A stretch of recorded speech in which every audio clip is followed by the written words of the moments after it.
Hi super fans, I am Swapnil and ये है dark Phoenix का complete breakdown with hidden details and Easter eggs. Apocalypse को खत्म करने के प्रोसेस में जीन ग्रे की जिस फीनिक्स पावर्स की एक झलक हमें देखने मिली थी, डार्क फीनिक्स उसे पूरी तरह उभार के लाती है। एक्समैन वर्सेस जीन की इस बैटल में सामना होगा एक एलियन स्पीशीज का भी, लेकिन मारे जाएंगे बहुत important characters. Welcome back to my new series road to Deadpool and Wolverine, जहां मैं back to back every week breakdown कर रहा हूं एवरी एक्समैन मूवीज का, ताकि आपको डेडपुल एंड वुल्वरीन मूवी देखने के टाइम सारी डिटेल्स क्लियर रहे। ये वीडियो सीरीज मिस नहीं करना है तो चैनल को सब्सक्राइब जरूर कर लेना। So without wasting any more time, spoilers warning के साथ लेट्स बिगिन द ब्रेकडाउन।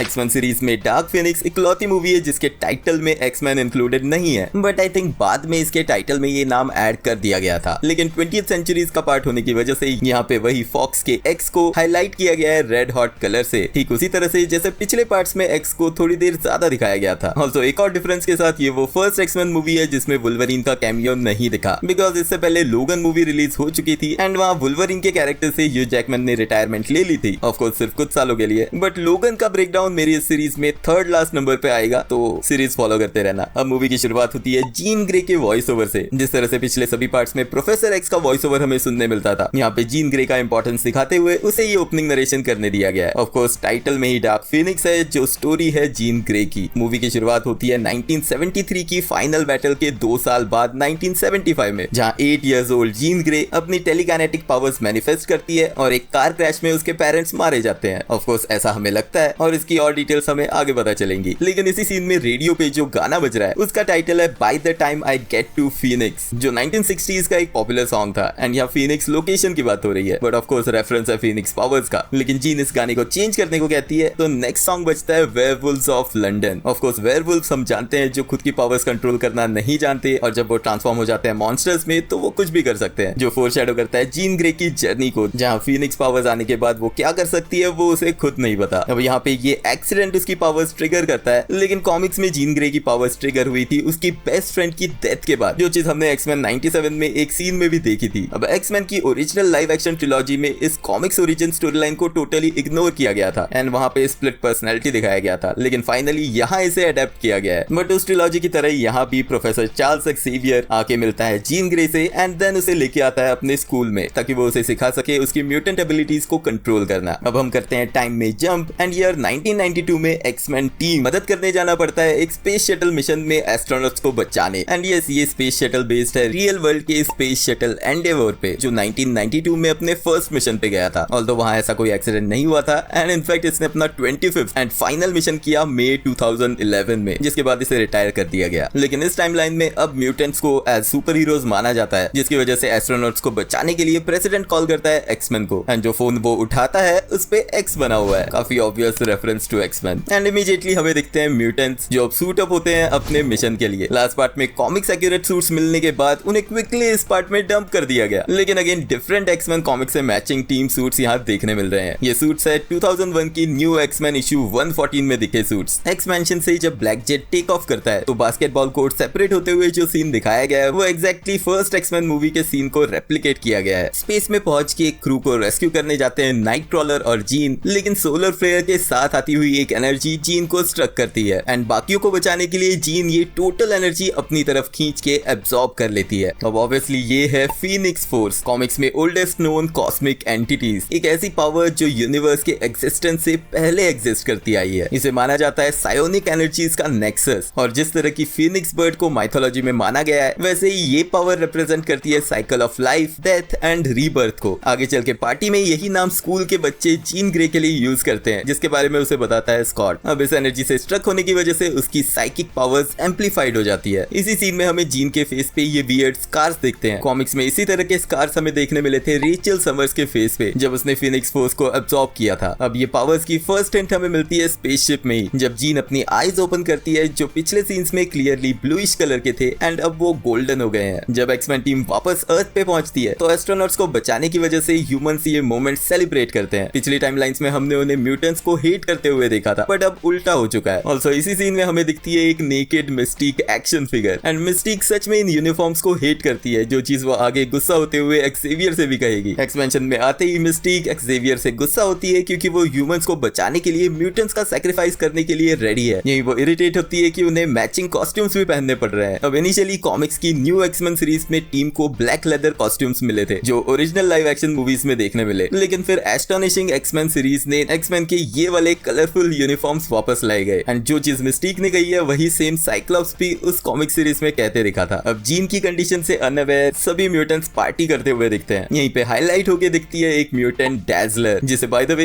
इस मूवी में भी टेलर स्विफ्ट प्ले करने वाली थी, लेकिन फिर किसी और एक्टर ने इसे प्ले किया है। एक्समैन 97 में जेनोशा में भी हमें डैजलर दिखाई जा चुकी है एंड डेडपुल एंड वुल्वरीन में टेलर स्विफ्ट इस कैरेक्टर को प्ले करते हुए देख सकती हैं। इसी पार्टी में हमें दिखता है एक और म्यूटेंट बेन हैमिल एके मैच, जो अपने हाथों से आग जलाते हुए दिखता है। वहीं स्टॉर्म का रोल इस मूवी में काफी कट कर दिया गया था एंड इस सीन में तो उसे आइस क्यूब्स बनाने की जिम्मेदारी दी गई थी। अब पार्टी से अलग हैंक एंड रेवन डिस्कस करते हैं कि कैसे वही दोनों रह गए हैं ओरिजिनल टीम के मेंबर्स के रूप में बाकी, बिकॉज पिछले पार्ट्स में बाकी चारों members Darwin and Havok on screen and Angel और बैंशी ऑफ स्क्रीन फाइल्स में मारे जा चुके हैं। लेकिन बाहर पार्टी में जीन अपनी पावर्स अपने इमोशनल स्टेट की वजह से कंट्रोल नहीं कर पाती एंड वो कंट्रोल खो के एनर्जी रिलीज करती है जिससे सभी हिट होते हैं, लेकिन जहां वो गिरती है वहां ग्राउंड पे again Phoenix energy shape pattern हम देख सकते हैं। इसी के पैरेलल अर्थ पे एंट्री होती है एलियन स्पीशीज डबारी की, जो इस मूवी की मेन विलन है। कॉमिक्स में ये एलियन स्पीशीज इंट्रोड्यूस हुए थे लेकिन just one of story line में, जहां फीनिक्स फोर्स ने इनके सन को, इनके एनर्जी सोर्स को कंज्यूम कर लिया था, जिसके बाद सिर्फ कुछ ही सर्वाइवर्स बचे थे। अब यहाँ वक्त जिस ह्यूमन बॉडी को ओवरटेक करती है उसके डॉग का नाम है लूना, जो रेफरेंस है लूना मैक्सिमॉफ का, जो बेटी थी पीटर मैक्सिमॉफ यानी कि क्विकसिल्वर की। दूसरी तरफ चार्ल्स हमें एक स्पीच देते दिखता है जहां कैमियो में दिखते हैं एक्समैन के क्रिएटर्स में से एक क्रिस क्लेयरमॉन्ट। जीन के एक्सीडेंट के बाद चार्ल्स वापस मैंशन में आता है एंड सेरेब्रो रूम में जाके वो जीन के माइंड को पेनिट्रेट करता है। यहीं पे रिवील होता है कि चार्ल्स ने जीन की मेमोरीज को सप्रेस कर दिया था, यानी कि उसके बचपन में उस कार क्रैश में कुछ और भी हुआ था जो उससे छुपाया गया था। लेकिन अब फीनिक्स पावर्स उस मेमोरी ब्लॉक को ब्रेक कर रही हैं एंड इन्हीं वॉइसेस में वो सुन पाती है अपने फादर की आवाज। अब ये सब कंफ्यूजन उसकी पावर्स को और आउट ऑफ कंट्रोल करता है एंड वो मैंशन से निकल जाती है। जीन ट्रैवल करके पहुंचती है अपने होम टाउन में, जिस जगह का नाम है रेड हुक। वैसे तो न्यूयॉर्क स्टेट में रेड हुक एक एक्चुअल टाउन है, लेकिन कॉमिक्स में यही जगह बेस रही है हाइड्रा की। एंड कैप्टन अमेरिका भी अपनी सिविलियन आइडेंटिटी को छुपाने के लिए यहीं पे छुप के बैठा था, लेकिन यही वो डिस्कवर करती है कि उसका फादर जिंदा है एंड इनफैक्ट कार क्रैश में उसकी मदर की डेथ का जिम्मेदार वो उसे मानता है, जिसकी वजह से उसने उसे बचपन में ही अबैंडन कर दिया था एंड उसकी मेमोरी का यही पार्ट चार्ल्स ने उसके माइंड में ब्लॉक करके रखा था। अब यहीं पर पहुंचते हैं एक्समैन, जिनकी एंट्री के टाइम हम पीछे देख सकते हैं एक ट्रक जिसके ऊपर लिखा है Bishop power with a lightning bolt. X-Men comics character Bishop के पास पावर्स है एनर्जी एब्सॉर्ब एंड रिलीज करने की। अब एक छोटी सी फाइट में जीन को रोकने की कोशिश में जब कुछ एक्समैन इंजर्ड होते हैं, एक्सेवियर मेंटली सभी को फ्रीज करता है जैसे वो पास्ट मूवीज में करते आया है, लेकिन इस बार वो अलाउ करता है रेवन को ताकि वो जीन से कम्युनिकेट करके उसे कन्विंस कर सके वापस मैंशन आने को। लेकिन एक्सीडेंटली जीन रेवन को मार देती है। मिस्टीक की डेथ होती है उसके स्टमक से 3 वुडन पीस इंपेल होने की वजह से। एक कॉल बैक जो एक्समैन 2000 में हमें देखने मिला था वुल्वरीन के 3 क्लॉज की वजह से उसकी फेक डेथ के टाइम। अब इससे और डिस्टर्ब होके जीन भाग निकलती है एंड पहुंचती है जेनोशा, एक म्यूटेंट रेफ्यूज जिसे रन करता है एरिक लैंचर। अब इस जगह का नाम मूवी में नहीं बोला गया, लेकिन ये काफी ऑब्वियस है कि ये जेनोशा ही है जो कॉमिक्स में भी इसी तरह म्यूटेंट्स का घर रहा है। यही जेनोशा एक्समैन 97 में फिलहाल डिस्ट्रॉय हो चुका है। ऑल्सो एक्समैन 97 सीरीज के सभी 10 एपिसोड्स का ब्रेकडाउन चैनल पे लाइव है, तो अगर आपने वो नहीं देखा तो इस वीडियो के बाद वो प्लेलिस्ट एंड स्क्रीन से जरूर चेकआउट कर लेना। अब यहाँ पहुंचते ही जो म्यूटेंट उसे रोकता है उसका नाम है अरिकी। इसकी पावर्स है उसके ब्रेडेड हेयर्स, लेकिन इसे क्रिएट किया गया है स्पेसिफिकली इसी मूवी के लिए। इसी के साथ एक और एडिशन है एक टेलीपैथिक स्किल्स वाली कॉमिक्स में दिख चुकी सेलेन, जो एक्चुअल में पार्ट थी हेलफायर क्लब की। जीन एरिक से मिलके उससे हेल्प मांगती है ताकि वो उसे अपना गुस्सा कंट्रोल करना सिखाए, क्योंकि पास में एरिक ऐसा कर चुका है। एरिक उसे क्वेश्चन करता है कि उसके कपड़ों पे किसका ब्लड लगा है, लेकिन वो उसे बताती नहीं। लेकिन जैसे ही जीन को ढूंढते हुए मिलिट्री हेलीकॉप्टर्स यहाँ पहुंचते हैं, एरिक के मना करने के बावजूद जीन उन पे अटैक करती है एंड जैसे तैसे एरिक सोल्जर्स को बचाता है, लेकिन गुस्से में जीन को फिर बैनिश कर देता है। ऑफ कोर्स इस सीन में ये पीछे के कंटेनर पे लिखा हिंदी वर्ड शिपिंग मैं हाईलाइट करना मिस नहीं कर सकता था। यहाँ से जीन पहुंचती है एक बार में जहाँ उससे मिलती है वर्क एंड उसे मैनिपुलेट करते हुए बताती है कॉस्मिक फोर्स के बारे में, और वो उसे अपने साथ ले जाती है न्यूयॉर्क ताकि वो उसे टेक्निक सिखा सके जो हेल्प करेगी जीन को उस फोर्स को सेफली यूज करने में। इसी के कुछ देर बाद हैंक पहुंचता है एरिक के पास एंड उसे बताता है रेवन की डेथ के बारे में एंड कैसे जीन इसकी रिस्पॉन्सिबल है। अब वो साथ मिलके प्लान करते हैं जीन को मारने का। एरिक अपने रूम में जाके एक क्लोज बॉक्स से निकालता है उसका मैग्नीटो हेलमेट, जिसके साथ में एक न्यूज़पेपर है जिसकी हेडिंग है news cameras capture White House lawn, जो ऑब्वियसली रेफरेंस है X-Men Days of Future Past की क्लाइमैक्स बैटल के इस सीन का। एरिक के हेलमेट पहनते ही सेरेब्रो रूम में प्रोफेसर एक्स अपना हेलमेट निकालता है, यानी कि उसे पता चल जाता है एरिक के प्लान का एंड वो वो भी अपनी छोटी सी टीम लेके नाइटक्रॉलर के साथ टेलीपोर्ट होके पहुंचते हैं वही जीन को बचाने। अब ये दोनों टीम्स आपस में लड़ती है, लेकिन एरिक फाइनली कन्फ्रंट करता है जीन को, लेकिन वक्त के भड़काने पे जीन की एम्पलीफाइड पावर्स एरिक को भी रोक देती है। अब जब जीन चार्ल्स को मारने वाली होती है तब ये सीन एग्जैक्टली मैच करता है एक्समैन द लास्ट स्टैंड के इस सीन से, जहां ओरिजिनल टाइमलाइन की जीन ने प्रोफेसर एक्स को ऐसे ही मारा था, लेकिन यहाँ एक्सेवियर जीन को कन्विंस करता है कि वो उसकी मेमोरीज पढ़े, जिससे जीन को रियलाइज होता है कि एक्सेवियर ने उसकी हेल्प करने के लिए उसकी मेमोरीज ब्लॉक की थी। अब जीन फीनिक्स पावर वक्त को देने के लिए रेडी हो जाती है, लेकिन इसी प्रोसेस में चार्ल्स रियलाइज करता है कि ये पावर मिलने के बाद वक्त अर्थ को ही डिस्ट्रॉय कर देगी। बट तभी स्कॉट समर्स आके अपनी पावर के हिट से वक्त को रोकता है और वक्त भाग निकलती है, लेकिन गवर्नमेंट ट्रूप्स आके सभी म्यूटेंट्स को कैप्चर करते हैं एंड उनके गले में म्यूटेंट इनहिबिटर कॉलर्स डाल देते हैं, वही कॉलर्स जो हम कॉमिक्स एंड डेडपूल मूवीज में देख चुके हैं। इस स्वैट टीम के कंधों पे लगे हैं बैज जिसपे लिखा है MCU, इसका फुल फॉर्म है mutant containment unit, but real में हम जानते हैं कि MCU का एक्चुअल फुल फॉर्म क्या है। अब ये स्वॉट टीम सभी म्यूटेंट्स को कन्फाइन करके एक ट्रेन में लाती है ट्रांसपोर्ट करने के लिए, जिसपे अटैक करती है डबारी फोर्सेस। चार्ल्स और स्कॉट मिलके एरिक और उसके एलाइज को कन्विंस करते हैं ताकि वो उनकी हेल्प करें एंड डबारी फोर्सेस का सामना करती है। अब ये पूरी म्यूटेंट कम्युनिटी एक साथ मिलके इसी फाइट में सेलिन एंड अरिकी मारे जाते हैं। एक इंटरेस्टिंग सीन में नाइटक्रॉलर कुछ मेटल पीसेस उठा के उन्हें यूज करता है एज स्वॉर्ड्स, जो कॉमिक्स में उसके वेपन्स रहे हैं, एंड मैग्नीटो एक ट्रेन की बुग्गी जिसमें बहुत सारे डबारी एलियंस होते हैं उसी को क्रश कर देता है, लेकिन जब वक्त की एंट्री होती है तो कोई उसे रोक नहीं पाता। एंड इसी मोमेंट पे चार्ल्स टेलीपैथिकली जीन से कनेक्ट होता है एंड उसके माइंड में ही वो उसे फॉरगिव कर देती है, और जब वो होश में आती है तो वो इस ट्रेन को ही अपने साथ ले उड़ती है, ऑफ कोर्स सभी म्यूटेंट्स को अपनी प्रोटेक्शन शील्ड के अंडर बचाते हुए। लैंड होने के बाद जब डबारी लोग उस पर अटैक करते हैं तो वो उन्हें ठीक उसी तरह डिसइंटीग्रेट करती है जिस तरह से एक्समैन द लास्ट स्टैंड के क्लाइमैक्स सीन में उस टाइमलाइन वाली जीन ने भी किया था। अब वक्त उस पर अगेन अटैक करती है ताकि वो जीन से उसकी फीनिक्स पावर्स टोटली अब्सॉर्ब कर सके, एंड जब वो जीन को कहती है कि उसके इमोशंस उसे वीक बनाते हैं, जीन उसे करेक्ट करते हुए कहती है कि my emotions make me strong. अब इसी के पैरेलल MCU की कैप्टन मार्वल मूवी भी रिलीज हुई थी, एंड अगर आपको उस मूवी का क्लाइमैक्स याद है तो आपको ये एंडिंग उस मूवी के एंडिंग से काफी सिमिलर लगेगी, जहाँ पे फाइनल क्लाइमैक्स बैटल में कैरल डेनवर्स ने भी सुप्रीम इंटेलिजेंस से इसी तरह कुछ कहा था, लेकिन यहाँ पे जब जीन नोटिस करती है कि उसकी पावर्स बाकी म्यूटेंट्स को भी हर्ट कर सकती है तो वो वक्त को अपने साथ ले जाती है स्पेस में एंड अपनी पूरी फिनिक्स एनर्जी अनलिश करती है, जिसकी पावर वक्त ऑब्वियसली एब्सॉर्ब नहीं कर पाती और वो मारी जाती है। लेकिन साथ ही में एक फ्लैश के साथ जीन भी स्पेस में गायब हो जाती है, जिसे अर्थ से देखते हुए साइक्लॉप्स कहता है she is gone.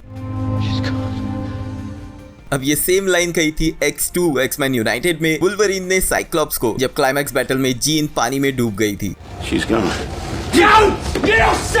And even तो यहाँ सबको लगता है कि जीन इस प्रोसेस में डिस्ट्रॉय हो गई है, चार्ल्स कहता है शी इज फ्री, इंडिकेटिंग कि वो उसे अभी भी फील कर सकता है। ठीक वैसे ही जैसे X2 की एंडिंग में भी चार्ल्स के एक्सप्रेशन उसे जीन के प्रेजेंस को फील करते हुए दिखाते हैं। अब back in school Charles retirement ले लेता है एंड उसकी जगह लेता है as a new professor Hank, जिसके साथ ही एक्सेवियर स्कूल का नाम रीनेम करके Jean Grey school for gifted youngsters कर दिया जाता है। यही सिमिलर चीज हुई थी 2011 की comics Wolverine and the X-Men issue 1 में, जहाँ पे वुल्वरीन बन गया था प्रोफेसर और उसने स्कूल का नाम the Jean Grey school for higher learning किया था। अब मूवी के लास्ट सीन में पेरिस में दिखता है चार्ल्स, जिसे विजिट करने आता है उसका ओल्ड फ्रेंड एरिक। ये सीन जिस स्ट्रीट पे शूट हुआ है पेरिस की, उसका नाम है रू डे ला पैक्स, जिसका मीनिंग होता है स्ट्रीट ऑफ पीस, जो ऑब्वियसली सिग्निफाई करता है प्रोफेसर एक्स एंड मैग्नीटो के बीच के इस पीस को। अब throughout the X-Men series Charles and Erik एक दूसरे को ओल्ड फ्रेंड नाम से बुलाते दिखे हैं, एंड जिस कैफे में वो मिलते हैं उसका नाम है ले व्यू कोपेन्स, जिसका ट्रांसलेशन में मतलब होता है द ओल्ड फ्रेंड्स। साथ ही में इस सीन में प्रोफेसर एक्स ने जो घड़ी पहनी हुई है वो है रोलेक्स की मिलगॉज, एक ऐसी वॉच जो स्पेशली बनाई गई है मेटल फ्री, यानी उस पे मैग्नेटिक इंटरफेरेंस का कुछ इफेक्ट नहीं होता, तो मैग्नीटो इस घड़ी को कंट्रोल नहीं कर पाएगा। लेकिन देन ये फैक्चुअल एरर है क्योंकि ये मूवी के टाइमलाइन में ईयर 1992 है एंड रोलेक्स की ये वॉच क्रिएट हुई थी 2007 में। अब फाइनली दोनों ओल्ड फ्रेंड्स साथ में बैठ के खेलते दिखते हैं चेस, जो वो थ्रू आउट इस एक्समैन सीरीज में करते आए हैं, एंड कैमरा का एंगल चेंज होता है स्काई की तरफ, जहाँ पे हमें दिखती है जीन ग्रे उसके फिजिकल फीनिक्स शेप्ड एनर्जी के फॉर्म में। एक्समैन यूनाइटेड की एंडिंग इसी तरह से हुई थी लेक में, जहाँ पे हमें इसी तरह का फीनिक्स फॉर्म देखने मिला था। इसी सीन के साथ जीन के लास्ट वर्ड्स कहते हैं this is not the end of me और the X-Men, this is a new beginning, जो एक तरह से मेटा स्टेटमेंट था एक न्यू एक्समैन रीबूट की तरफ जो हमें MCU के फ्यूचर में देखने मिलेगा। And without any post credits ये मूवी यही खत्म होती है, एंड ऑब्वियसली मेरा वीडियो भी। आपको ये ब्रेकडाउन वीडियो कैसा लगा वो कमेंट्स में मुझे जरूर बताना। नेक्स्ट एंड स्क्रीन से रेकमेंडेड वीडियो जरूर चेकआउट करना, एंड वीडियो अगर एंड तक देख रहे हो तो लाइक भी कर देना क्योंकि वो एकदम फ्री है। मिलते हैं नेक्स्ट वीडियो में। उसका नाम है लेस व्यूक्स कोपेन्स, उसका नाम है ले वेक